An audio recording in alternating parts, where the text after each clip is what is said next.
ফিরোজমার কত চ্যাপ্টারটা ঘটনা আছে। জাপানের চ্যাপ্টারটা আপনি একটু বলেন। হ্যাঁ, ফিরোজবাগ, ওই আমি ঢাকাতে একটা জমি কিনলাম, কোথায় 42 ডিসিমাল। কোথায় ওই ঢাকাতে, ঢাকার কোথায় বলেন? ওই ঢাকাতে হলো মন্দিরের পাশে, ওই মাদার টেক। মাদার টেকের এদিক দিয়া।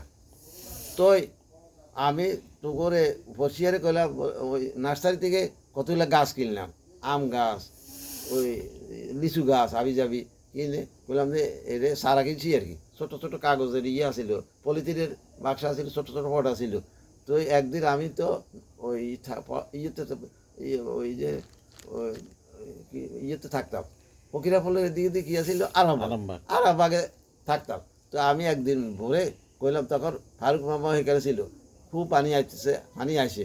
তখন আমি বসিয়ে গেলাম, চল আমি কতগুলো রিক্সা ঠিক করছি, একখানে সারা গাছগুলো উঠাইলেও একটা দুইটা রিক্সাতে, আর তোরা উঠ, যাই লাগাইছে। হিয়ার কয়েকদিন পরে ফিরোজে কয়, ভাই ফারুক ভাইরে আমি ওই পাঁচতারা ইয়েতে ব্যাংকে, পাঁচতারা হোটেলে, ওই যে সোনালি কি কি হোটেল দাঁড়িয়ে ছিল, পাঁচতারা হোটেল, সোনারগাঁ। সোনারগাঁ, সোনারগাঁ হোটেলে উনি বিদেশে যাইব। তখন কাশেপে, কুমিল্লার কাশেপে অনেক চেষ্টা করছে, টেলিফোনের লাই, টেলিফোনে উনি কোনো অভিজ্ঞতা নাই, টেলিফোনের অভিজ্ঞতা নাই। তো ওই কাশেপে আমার কইলো যে ওনারে রান্না শিখান। তো আমি ওই যে পাঁচ তার সোনারগাঁওতে এটা আপনি শিখান, শিখছে। আর পরে আমি কইলাম, ফিরোজের কইলাম, বলে ফিরোজ তোর বাইরে আমি বিদেশে পাঠাইতে আসি। এর আগে দিকে গেছিল ওই যে বোরহানের ভাই, হিগা বাতের ব্যবসা করতো প্রতিদিনে, হিগা আমেরিকা যাইব, তোতলা ছিল, হিগা বাতের ব্যবসা ছাড়ি দিয়া এখানে ওই করলো যে এত টাকা। তখন আমি ওই ফার্ম গেটে পাঠাইলাম। তখন ফিরে যায় এটা সুইটে করলো যে আমি আর জগন্নাথে ফাইনাল পরীক্ষা দিব সামনে, পড়ে নাই, বাইরে পাঠাইন পরে হারাইন। এত ভিতরে ভিতরে ফেলাম যে আমি আগে জাপান চলে, বাইরে তো ভাড়াইবে। কিন্তু এত চিন্তা করা উচিত ছিল, বাইরে বাইরে ওখানে পাঠানো যাইতেছে না দেরি দেখে বা কী অসুবিধা। তো আমি বললাম যে ফারুক বাইরে আমি জাপানে পাঠিয়ে দিও। এই ফিরোজে তার জগন্নাথের পড়ালেখা ছাড়ি দিয়া এই জাপানে যাবি, আল্লাহ বের হয়ে গেছে, আইসি আঙ্গো ঘরে থাকতো, সিমড়েতো তো করে মারতো, দুইটা একটা রুম থাকতো, ভাড়া আমি খাওয়াইতাম আমি সব কিছু। তখন আমি জাপানে গেছি গেছি আর এতে কয়, আমি তখন কইলাম বলে কি, এই নীলু আমার কয় কয় আমার ভাই বিদেশ থেকে চলে আসছে, জাপান থেকে চলে আসছে, কত জমি চায়। আমি কইলে হে জমি, না, জাপানে আপনার ব্যবসাটা কেমনে হইতো? ও জাপানে হয়েছে কি, কালি কেমনে কিনতো উনি, টাকা কেমনে পাঠাইতো সেটা না, একটু বলেন। উনি টাকা পাঠাইতো না। ওই জাপানে যখন ফিরোজে জাপানে, তখন কইলো যে ও, আমি কইলাম বলে দেখ এখানে আমি বাড়ি করিয়াম, পাঁচতলা বিল্ডিং করিয়াম, একতলাতে আমরা থাকতাম, ভোলাবাই থাকবো, একতলার নিচে গ্যারেজ কারটা থাকবে, আর 16টা বাড়ি করিয়াম, পাঁচতলা করে গেলে 580টা বাড়ি হবে, এগুলো আমরা ভাড়া দিয়ে ফ্ল্যাট হবে। আমি সেই জন্য পানির লাইন মোটা নিছি, ওই গ্যাসের লাইন নিছি একটা বিরাট করিয়া। আমার কে কইছে 1 ইঞ্চি দিবেলায়, আমি নিছি 8 ইঞ্চি করিয়া। আমি পানির লাইন নিছি, বিদ্যুতের লাইন কে কইছে 440 না 120 দিবেলায়, আমি নিছি 440, যে সব বিল্ডিং ধরো বিদ্যুৎ দেওয়া যায়, সব ব্যবস্থা করছি। আবার চতুর্দিকে দিয়ে ফিলার করছি, ওয়াল করছি, আর ফিলার করছি, ঘির দিছি, কেউ যেন দখল না করতে পারে। আমি আমার জায়গা করতে ছাড়ি দিয়ে হইলেও করছি। ফিলার লাগছে, মাটি ঢালাই করছি, যে একবারে প্রায় 80-90টা ফিলার লাগছে, কয়েক লক্ষ টাকার ইট সিমেন্ট কিনছি, কি করছি। এমন সময় বরিশালের এতে করলে যে আমরা গরিব মানুষ, তো হ্যাঁ আই করলে তাহলে গরিবের ভাড়া লাগবে না, থাকেন করলে তো আমরা রিক্সা চালাই, আমার হোলা ছোটো গায়ে রিক্সা চালাইতেছে, আই করে থাকেন। কয়েকদিন পরে উনি খবর দিল যে আমার বড় জামের একটু থাকতে দেন। তো ঠিক আছে, আপনারা বাকি ঘর করে দিলাম, এই সাফরা করে আমরা আপনার বড় জামে থাকতে পারবো। কয় আমার মাইয়া, আমি গেলে মাইয়া থাকতে পারবো, কয় ওলা মাইয়া, আমি গেলে এগুলো থাকতে পারবো। কয় আমার ছোটো জামাই থাকতে দেন, আরেকটা রুম দেন। তো আমি আরেকটা রুম দিলাম, বললাম আগেগুলো তো সব বিনা পয়সা, আগেগুলো এটারও পয়সা লাগতো না। কয় ও আমার মাইয়া থাকবো, জামাই থাকবো, আপনি কিছু নিতেন না, আমি বলে লাগতো না। তারা করছে কি চুরি করে ওই যে বিদ্যুতের লাইন আনছিলাম, এই বিদ্যুতের লাইন দিয়ে টেলিভিশন চালাইতে আছে, রেডিও চালাইতে আছে, এটা করতে আছে, আর বিল আমাকে দিতে হইতো। বিল আপনার দেয়। আচ্ছা আপনার ফিরোজ মামাদের বিদেশ থেকে টাকা পাঠাইতো, ওইটা নিয়ে কিছু বলেন। না, ও ফিরোজে টাকা পাঠাইতো না। যাওয়ার পরে ফিরোজের টাকা পাঠাইতো, আমি মানে ফারুক মামা যায় না, ফিরোজ মামা গেছে। না, ফিরোজ বাবা গেছে, এই টাকা পাঠাইলে আমি সঙ্গে সঙ্গে টাকা আমি স্পর্শ করতাম, হাতে লইতাম না। টাকাটা ব্যাংকে পাঠাইতো। না, আমি কিছু টাকা ব্যাংকে পাঠাতাম, আবার কিছু টাকা ডাইরেক্ট আমার শ্বশুরের কাছে পাঠাইতাম। আবার যদি সেটা না হয়, অসুবিধা হয়, আমি ওই ওই মনিয়ার আব্বার কাছে থানা রোডে পাঠাইতাম। টাকাটা পাঠাইতো কোন ব্যাংক, কার ব্যাংক এই তো অ্যাকাউন্টে? কইতেছি। আপনার অ্যাকাউন্টে? না, কার কাছে? আমি পাঠাইছি, আমার কাছে পাঠাই দিত। আপনার কাছে ওই পাঠাইতো?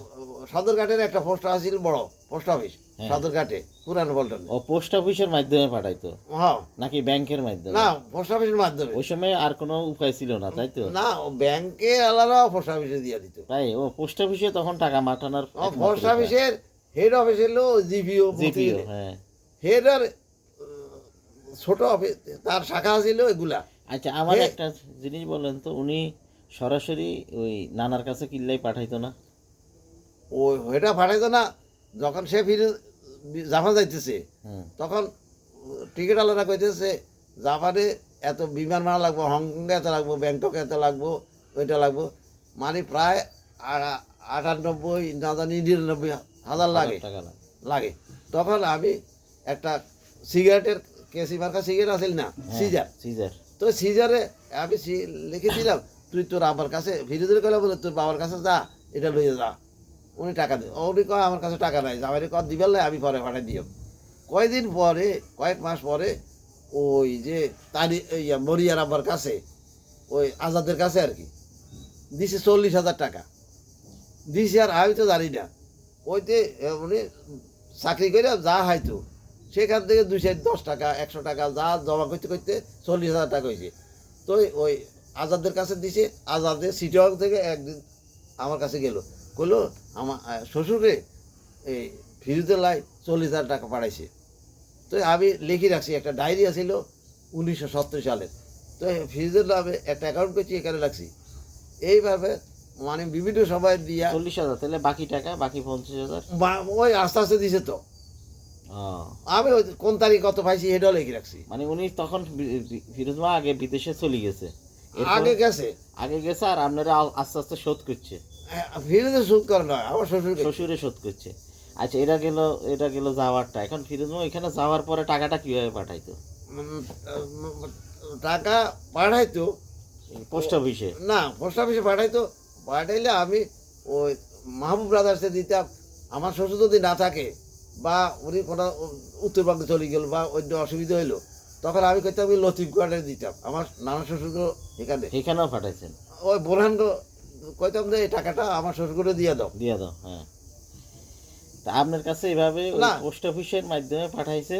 হ্যাঁ, আপনি সব ওই সেখানে আসিল আমার ভাই সেলিম। সেলিম? সেলিমে বলে যে আমি টাকা পালাই, এত ডলার। এখানে আসিল জাপানি টাকা। ইয়েন? হ্যাঁ, জাপানি টাকার এত ডলার করছে, ডলার করে পাঠাইছে। তো আমি একজনে ওই যে আফরিন ট্রেডার্স, হ্যাঁ। আফরিন ট্রেডার্সে আমারে কইলো যে আমার এত লক্ষ টাকার দরকার, আমি কালি আইনব সিঙ্গাপুর থেকে, প্লেট আইনব কোথেকে, অস্ট্রেলিয়া থেকে। তো আমি কইলাম যে সেলিব্রিটি টেলিফোন করলাম, রে এক কাজ কর, তুই আর কাছে আইস না, তুই ডাইরেক্ট সিঙ্গাপুর পাঠাই দে। হ্যাঁ। সেই সেলিব্রিটি আমি তার অভাব মনে করে ওই সাভারে 5 কড়া জমি কিনেছি নীলুর নামে, আমি তারে দিয়ে দিলাম ফ্রি।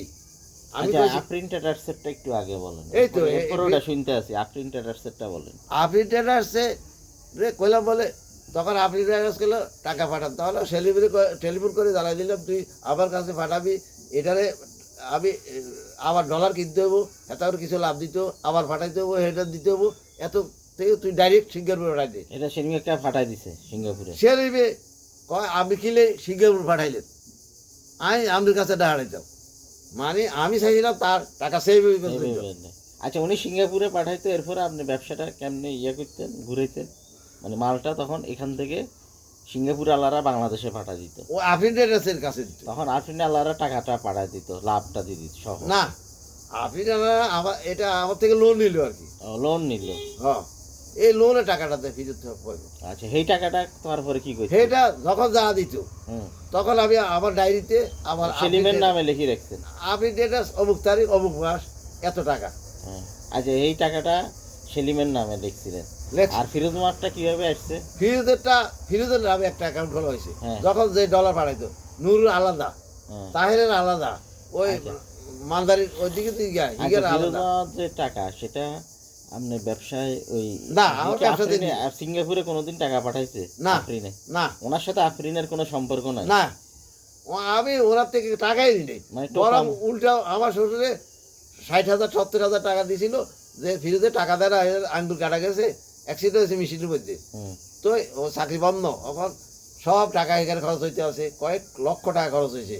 এখন ফিরোজ আইতে আছে না, হুম। চিকিৎসা করে হলে অপেক্ষা হইতেছে, টাকা নাই।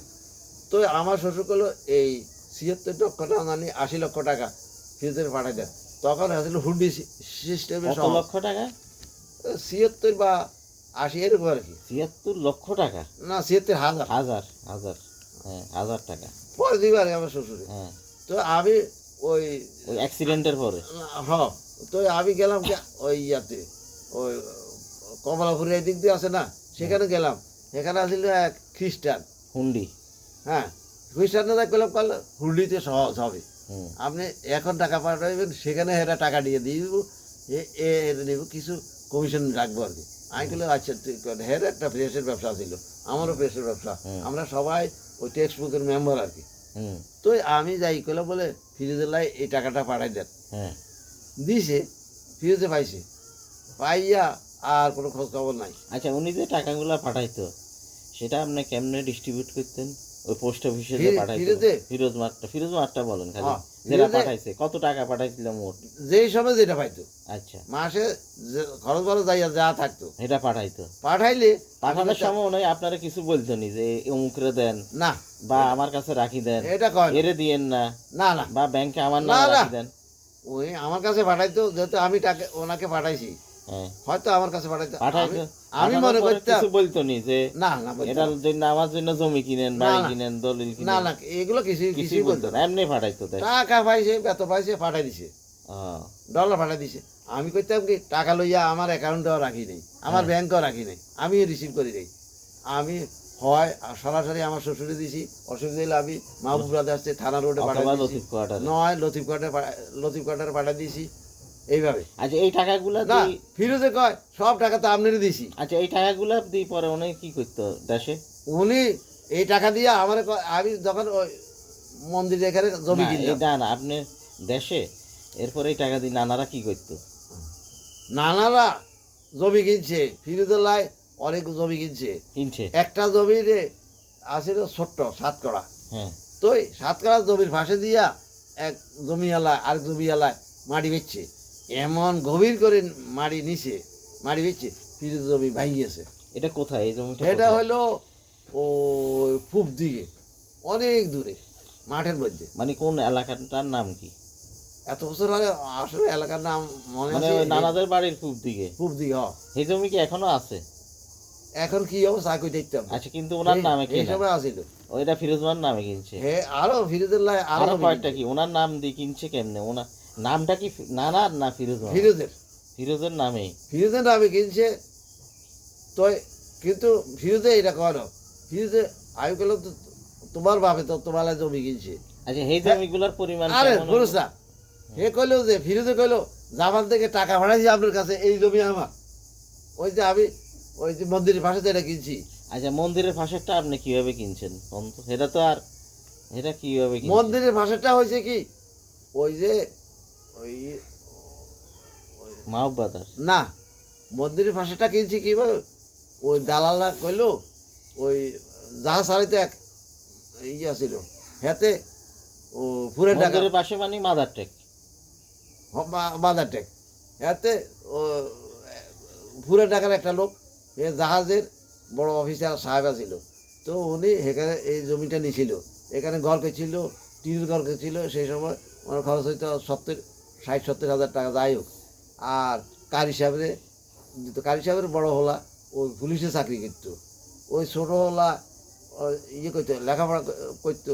মধ্যের হলা বেকার আছিল জিজ্ঞা পরে গ্যাসে চাকরি পাইছে তো কারি সাহেবে হ্যাঁ তারা বললো এটা বেচবো তো এজেন্ট আছে না হ্যাঁ এজেন্ট ওই হ্যাঁ তারা আইলো ওই পাপ জালে তো ওই আইডিয়াল স্কুলের এদিক দিয়া তো হ্যাঁ তারা করলো তো এটা জমি বিক্রি হবো আমি গেলাম কত করে দাম আমার 10 লক্ষ টাকা দিয়ে আমার করে হ্যাঁ তারা 3-4 জন দালাল আসিল তো আমি গেলাম বাইরে 5 লক্ষ দিলে হবে না এখন তো জমির দাম না কয় আঙ্গ সাহেবে 10 লক্ষ টাকা কমে বেচবো না তো আমি বললাম আচ্ছা আঙ্গ কয় আঙ্গ কিছু দালালি দিলে দিবেন নাহলে হের থেকে লইব আর কি তো আমি এই জায়গাটা কিনলাম 10 লক্ষ টাকা দিলাম এই টাকাটা কি ফেরত হওয়ার টাকা না এটা আপনার ব্যাংক ওই ব্যাংকে থেকে টাকা লইছি তো আপনার ব্যাংকের টাকা নিজের ব্যবসার লাভের আগে যে ব্যবসা করছি না লাভ হয়েছে না হ্যাঁ এই সেখানে লাভের বহু টাকা লক্ষ লক্ষ 60, 70, 80, 90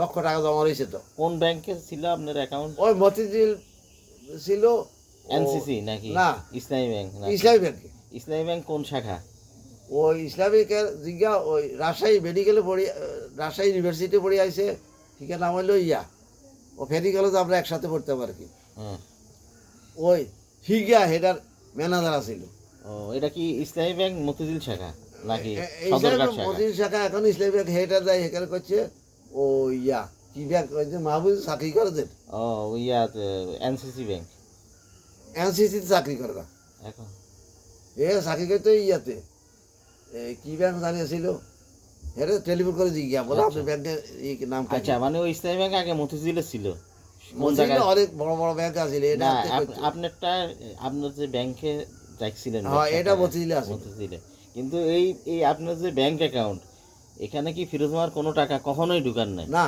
এটা পুরাটা আলাদা হ্যাঁ। কোনো ব্যাংকে ঢুকানই নেই না এটা আমি কইলাম তো স্পর্শে করি নি আচ্ছা তাই ফিরোজ মার দেশে আসার পরে আপনারা কি করলো বাবা তার তখন আমরা বোন- শান্তিনগরের না বাসায় ফিরোজ মামা দেশে আইসা তার বোনের কাছে কইলো যে আমি ঢাকাতে বাড়ি করিয়াম আমি কত টাকা দেন হ্যাঁ এই হাকে দি আমি অনেক জমি বেশি এলাইছি হুম শুধু 5 কাঠা জমি রাখছি আমি এটা হয়তো 5 তলা বিল্ডিং করিয়াম হ্যাঁ তাও রাখছি সেফ সাইডে আমি সয়েল টেস্ট করাইলাম ওই মাদারটাকে মাদার থেকে আমি ওই মাটির একটা অসুস্থ পরীক্ষা আছে। হওয়ার আগে হ্যাঁ ফিরোজ আসার আগে আমি সয়েল টেস্ট করলাম সয়েল টেস্ট না করলে তো বিল্ডিং এটা তো অসুস্থ হওয়ার আগে আপনি অ্যাক্সিডেন্ট করার আগে আগে আমি মাটি টেস্ট করলাম সয়েল টেস্ট আলাদা টেস্ট আর করে ফিরোজ মা আইলো তো অনেক পরে আরে আমি তোরে বলতেছি সয়েল টেস্ট করলাম ওরা সব জায়গা মেশিন বোরিং করিয়া মাটি লইয়া গেল রিসার্চ করলো হ্যাঁ আমার রিপোর্ট দিল 5 তালা কেন আপনি যদি 500 তালাও করেন অসুবিধা হবে সমস্যা না নাই হ্যাঁ এমনি মাটি শক্ত হুম কয়দিন পরে 1 মাস পরে কইলো যে 1 মাস হয় না অবোধ হয় বা এরকম কাছাকাছি 1 মাসে কইলো যে আগে সিলিটে যাইতে হবে কোম্পানি পাঠাইছে সিলিটে যাইতে হবে তো আপনার কোনো অসুবিধা নেই আপনি থাকে করতে পারবেন তো হেরা চলে গেল আমি প্লান কইরা ডিজাইন কইলা কেমনে করতে হবে নিচতলা গ্যারেজ কেমনে করতে হবে কাঠটা রাখবো কেমনে কাঠ ডুবো কীভাবে দাওয়ান কজন হবে কয়তলা বিল্ডিং করিয়ম আমরা দোতলা কিরিয়ম থাইকম দোতলা আঙ্গ ডাইনিং রুম কোনানো হবে পোলাহাইন কোনানো থাকবো রিডিং রুম কোথায় হবে আমরা জামাইবো নীলু আর আমি কোথায় থাকবো পচিয়া কোথায় থাকবে মেহমানরা কোথায় থাকবে এই 5 কাঠার মধ্যে একতলা পুরোটা ভাগ করছি ভাগ করে ডিজাইন করে আবার ডিজাইন অফিসে দিছি ডিআইটিতে যে এই কীভাবে করতে হবে দেখেন তা এটা কারেকশন করতে হবে কীভাবে তারপরে আমি ফটো স্টেট করাইছি তারপরে 5 তালা বিল্ড করছি করলে নিচে 1 তালাতে গ্যারেজ থাকবো 1 তালাতে আমরা থাকতাম আর তো থাকতে 3 তালা 5 তালা বিল্ডিং যদি করি তো 3 তালার ভাড়া দিলে তো অনেক টাকা পাই হ্যাঁ আবার বিভিন্ন বাড়ি হবে তো 80টার ফ্ল্যাট হবে 16টা বাড়ি 5 তালা করে করলে 5/16 80 হ্যাঁ তো 80টা ভাড়ার মধ্যে কয়েক লক্ষ কোটি টাকা ভাড়া হবে এটাতে আমরা নীলু চলতে পারি কোনো মতে চলবো কোন লাইনে হড়ক না অসুবিধা নেই আমি আমার ছেলে মেয়েদেরকে এই পৃথিবীর মানুষ অবাক হয়ে যায় টাস্কি যায় কয় ইতিহাসে এরকম নাই কোনো পরিবারে সব লোক উচ্চ ডিগ্রি এলা আমি বললাম আমার ছোটো ছেলেটা খুব অসুস্থ ছিল হিগো এখন বড় অফিসের বড় সাহেব গেছে হিগে বুঝে কী কর কোনো পরিবারে হয়তো ছেলে মেয়ের মধ্যে 1-8 বড় ডিগ্রি নেই আপনার তো কম্পিউটার ইঞ্জিনিয়ার এগা ডাক্তার এগা বুট পাস করি আবার ইয়ে হয়েছে টেলিফোনে চাকরি আচ্ছা করতেছে। আপনার পরে ফিরোজ মা আসি পরে কি করলো আপনারা সাথে নেওয়ার মামা যখন ওই আমার তার বোন নীলুর কাছে কইলো যে আমার কত জায়গা দাও, আমি ঢাকা বাড়ি করি। তো নীলু কইলো, নীলু তো আমি অর্ধেক দিয়া দিছি। তারপরে উনি ওটা না দিয়া আমার কইলো, আমি তো আমার অংশের বেশি আলাইছি। ওই আমেরিকা চাকরি করতো, সেখানে হ্যাঁ তারা ঘুরতেছে রাস্তা দিয়ে। আমি বললাম ভাই আপনারা কিলে ঘুরতেছে? ও আমরা ব্যাকে আমেরিকা চাকরি করতেছি, তবে আমি বিয়ে করিও ওই এক হেডমাস্টারের মাইয়া অন এটা কোথায় রেখে দেয়, আমরা জায়গা খুঁজতেছি। আমি বললাম তাইলে আমার এখানে অনেক জায়গা আছে, এখান থেকে কোনো জায়গা নেন। কয় আমাকে রাস্তার লগে দিয়ে আমি বললাম হেঁটে হাইবেন। কয় আমার কারটা ঢুকে দেন। আমি বললাম 12 ফুট চড়া রাস্তা বেশি হবে, আপনি হেঁটে পাইবেন। এটা অন্য জায়গা ছিল, আমার জায়গা থেকে কোথাও দিয়ে দিছি, রাস্তা করে দিছি। কয় এটা লাগবো। হেরা দিছ 32 লক্ষ না 35 লক্ষ টাকা। আমি ওই 2 লক্ষ টাকা রাইখা নীলুরে দিলাম 30 লক্ষ টাকা। এই কথা কইয়া দিলাম যে তুমি ইসলামী ব্যাংক যত শাখা আছে যেখানে আছে, মতিঝিলে আছে, ইয়েতে আছে, ওই ইয়েতে ওই রাজারবাগের দিক দিয়ে ইয়া কি আছে, এখানে ইসলামী ব্যাংক আছে, যেখানে যেখানে আছে 10 লাখ 10 লাখ করে রাখা দিবে। যদি লাখে 1000 করে দেয় তো 30 লাখে 30,000 আইবা। হোলাইট হড়ুক। হে আমার ডর লাগাইছে, হোলাইট হড়ে যদি এর ফাঁকে তুমি অসুস্থ হয়ে যাও তাহলে আমি চলবো কেমনে? আমার তো অসুবিধা হবে। হোলাইটের হড়ে এগুলো চাকরি বাকরি যাই, তুমি অসুস্থ তাহলে আমি আমি বললাম তুমি এই 30 লক্ষ 10 লক্ষ করে সব জায়গায় রেখে দাও। এ নিলু চুপ পেয়ে সোহেবের এই 30 লক্ষ টাকা দিয়ে লেছে, আমি জানি না।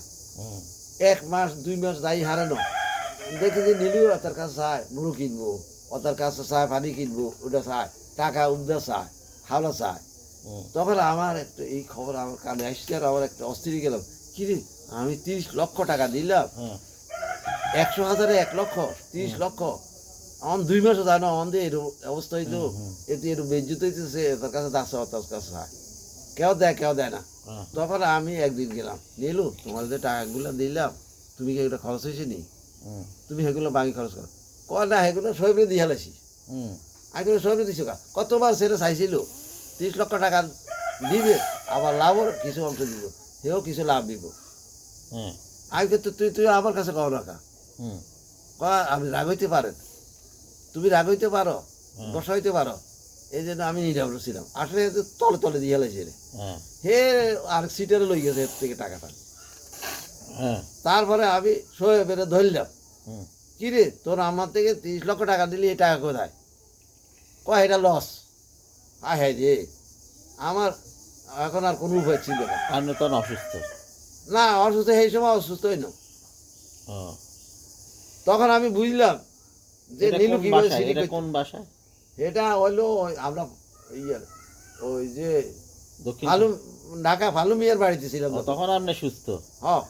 ওই সময় 30 লাখ টাকা অনেক দাম মানে নিয়ে গেছে ভাইয়া? হ্যাঁ। আপনি অ্যাক্সিডেন্ট হওয়ার আগে আমি আমার জমি বেচলাম মন্দির এখানে। ও সেই জমি বেচার টাকা নিয়ে গেছে? সেই জমি বেচি কইলো, নীলু কইলো তুমি যদি এগুলো হড়েলে, তুমি যদি এর মধ্যে অসুবিধা তাহলে আমি চলবো কেমনে? তখন আমি ওই জমি বেচার 30 লাখ আমার নামে রাখছি, জমি বেচলাম যে হে চলবে ব্যবস্থা করে দিও। তখন আপনি অসুস্থ হন নাই? না সুস্থ। সুস্থ কয় আর কি, যদি তুমি অসুস্থ হয়ে যাও তাহলে আমি চলবো কেন? এগুলো তো হড়ালিয়া করে। তো আমি তাড়াতাড়ি করে আমেরিকার হোলাইনের কাছে এটা জমি বেচলাম। যখন 32 লক্ষ টাকার মতো পাইলাম বা 30 লক্ষ টাকা পাইলাম, আমি নীলুরে দিলাম, বুদ্ধি শিখাই দিলাম, তুমি এক ব্যাংকে রাখো না, এত কোনো কারণে যদি না দিতে পারে তো তুমি বিপদে পড়বে। তুমি 10 লাখ 10 লাখ 10 লাখ করে সব মগবাজারে 10 লাখ, মতিঝিলে 10 লাখ, অমুকখানে 10 লাখ তুমি রাখি নানা জায়গায়। এটি চুপ গোপনে সবের টাকাগুলো দিয়ে লাইছে, এটাও আমি জানি না। সবে হে লাভ দিছে তারে এইভাবে যে মা আমার টাকা দেন, 30 লক্ষ টাকা আপনি পাইবেন, লাভের টাকাও পাইবেন, আমিও লাভের কিছু নিয়ম। তো নীলু মনে করছে এটা ঠিক। এই সবে যখন তার চিন্তা করা উচিত ছিল যে আমাকে আল্লাহ সম্মান দিছে, তখন খালেদা জিয়া ছিল রাষ্ট্রের প্রেসিডেন্ট, প্রধানমন্ত্রী, এখন প্রধানমন্ত্রী না হাসিনা, এই ছিল বিএনপি তার ক্ষমতা গেছে জিয়া মরিজানের ফলে। তো হেতি এটা স্ট্যান্ড করছে তো সোহেবের। তোরা ফাউন্ডেশন আছে তো স্ট্যান্ড করছে আর হেরে নিচে এখানে অনেক গিফট টিফট দিছে অনেক দিছে বাসন দিছে ছবি গাইছে ইয়ে করছে আচ্ছা ওইটা এরপরে ফিরে এরপরে আপনি অসুস্থ হইলেন অসুস্থ হয়েছে তো অনেক পরে অনেক বছর পরে কিভাবে আচ্ছা অসুস্থ এরপরে ফিরোজ ভাই আসি কি করলো আপনার ফিরোজ বাবা আসি গেল জমিতে? আমি টাকা পাঠাইছি আবার টাকা দিয়ে দেয় জমি কিনছেন আমারও জমি দাও মিথ্যা দাবি করলো। আমি তখন বসিয়ে কইলাম এরে তোর বাবা এই কথা কয় হুম সে জাফর যাওয়ার অনেক আগে তো তো জমি কিনছি জমি কিনে তোরা গাছ লাগাইছ হ্যাঁ। আর করি গাছ আগের যে গাছ আছে এগুলো কাটি আমি বেশি করে আর এলেছি জমির টাকা তো ব্যাংকে ঢুকেই না আমি স্পষ্টই করি নাই ব্যাংকে ডুবু করতে গিয়ে থেকে। হ্যাঁ এটা তো পোস্ট অফিস থেকে আপনি 3 জায়গায় পাঠিয়ে দিতেন ওই 3 মাধ্যমে।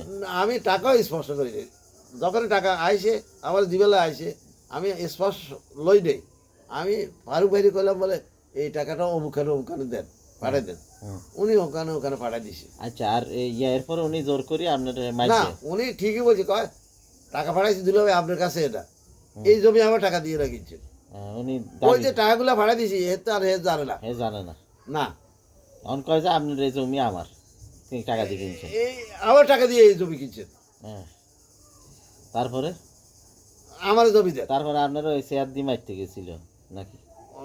না শেয়ার তো হয়েছে খুব মারাত্মক একটা ঘটনা ওই শান্তিনগরে?